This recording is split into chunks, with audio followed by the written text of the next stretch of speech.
Assalamualaikum warahmatullahi wabarakatuh. Salam sejahtera Waalaikumsalam bagi kita warahmatullahi. semuanya. Di sini kami kelompok 3 akan mempresentasikan materi ejaan yang disempurnakan atau EYD. Mata kuliah keterampilan berbahasa Indonesia. Sebelumnya kita akan memperkenalkan diri terlebih dahulu. Next. Saya Rizal Fauzi dengan akhiran NIM 126. Saya Faris Praja Santosa dengan akhiran NIM 117. Saya Firza Miraldi dengan akhiran NIM 133. Saya Andi Setiawan dengan akhiran NIM 098. Next. Selanjutnya latar belakang akan disampaikan oleh Firza Miraldi. Nah, di sini ada latar belakang. Bahasa Indonesia berfungsi sebagai alat komunikasi, pemersatu bangsa, dan bahasa pendidikan. Dalam ragam tulis, kejelasan makna bergantung pada struktur kalimat dan ejaan yang tepat. EYD edisi 5 2022 menjadi pedoman penulisan yang mengatur huruf, kata, dan tanda baca agar tulisan teratur dan mudah dipahami. Namun, kesalahan ejaan masih sering terjadi. Oleh karena itu, penguasaan EYD penting untuk menghasilkan tulisan yang jelas dan sesuai kaidah. Next.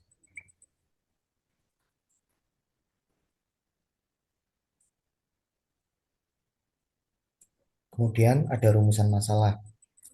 Pertama, bagaimana kaidah huruf tebal, huruf miring, dan huruf tebal berdasarkan ejaan yang disempurnakan EYD. Yang kedua, bagaimana aturan penggunaan tanda baca secara spesifik yang meliputi tanda titik koma, titik dua, tanda petik tunggal, tanda petik ganda, serta tanda hubung yang tepat sesuai pedoman EYD. Terakhir, bagaimana praktik penerapan dan langkah-langkah merevisi sebuah naskah agar ejaan dan tanda bacanya sesuai dengan kaidah EYD. Next.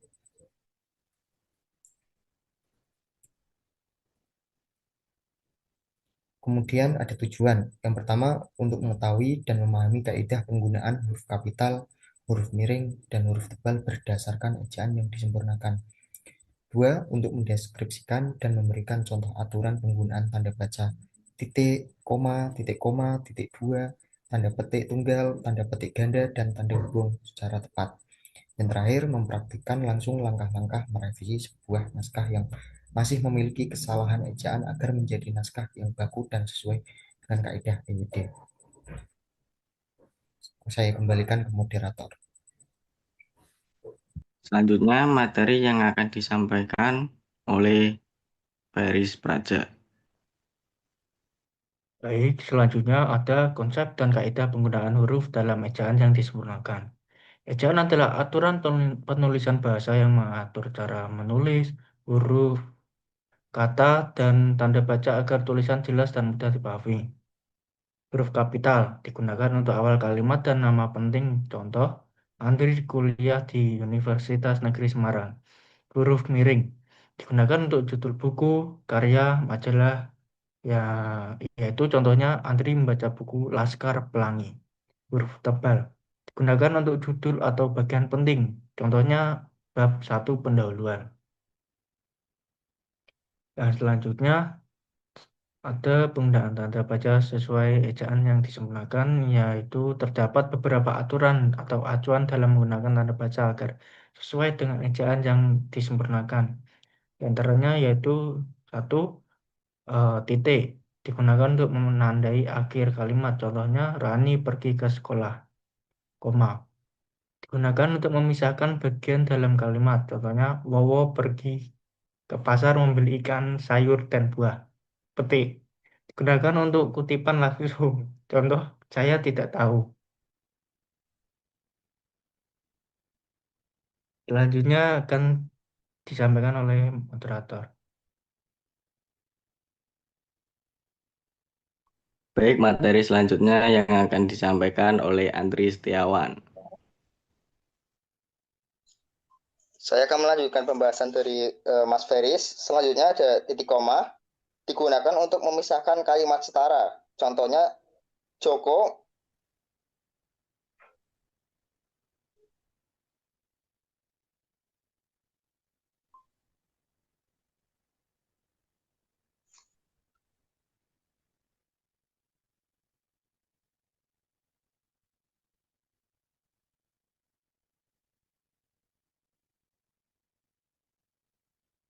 Untuk Andri bagaimana ya?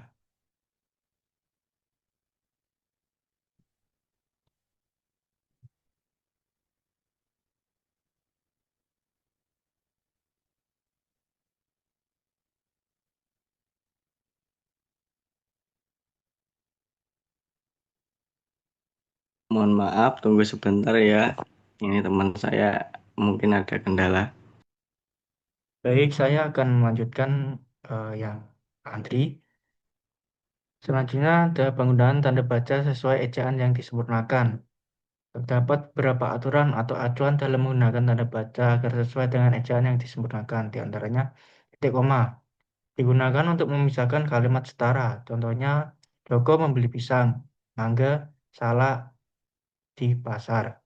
Titik dua digunakan untuk mengawali penjelasan atau daftar. Contoh, negara ini memiliki 4 musim, semi, panas, gugur, dan dingin.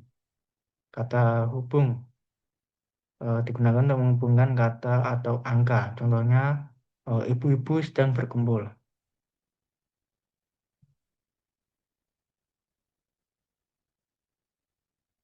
Bisa saya kembalikan ke moderator.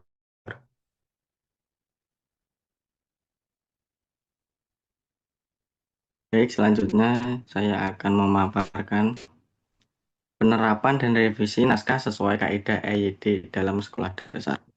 Yang pertama, pentingnya penerapan EYD dalam pembelajaran SD, yaitu pembelajaran EYD di sekolah dasar menjadi dasar kemampuan menulis yang baik dan benar. Kedua, revisi naskah digunakan untuk memperbaiki kesalahan tulisan siswa.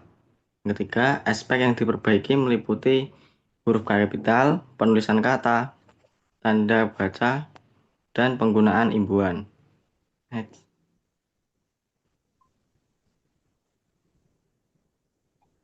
Selanjutnya ada penerapan dan revisi naskah sesuai kaidah ejaan yang disempurnakan dalam sekolah dasar. Tahapannya ada 5, yaitu yang pertama, pemahaman awal tentang pentingnya bahasa yang benar. Tahapan kedua, mempelajari aturan EYD atau ejaan yang disempurnakan. Tahap yang ketiga, yaitu mengidentifikasi kesalahan dalam tulisan. Yang keempat, memperbaiki kesalahan dengan bimbingan guru. Dan yang kelima, evaluasi hasil revisi. Penerapannya juga terdapat manfaat. Yang pertama, meningkatkan kemampuan untuk menulis. Yang kedua, melatih ketelitian. Yang ketiga, membiasakan menulis dengan baik dan benar. Dan yang keempat, membantu menyusun kalimat dengan lebih jelas dan terstruktur.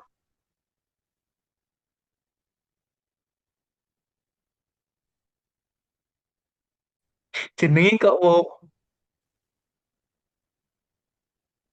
Baik, sebelum saya membacakan kesimpulan, apakah dari teman-teman ada yang ingin bertanya atau menambahkan materi? Pateni sih, pateni sih.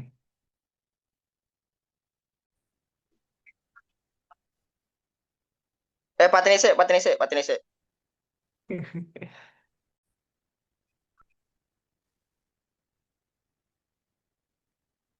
Next.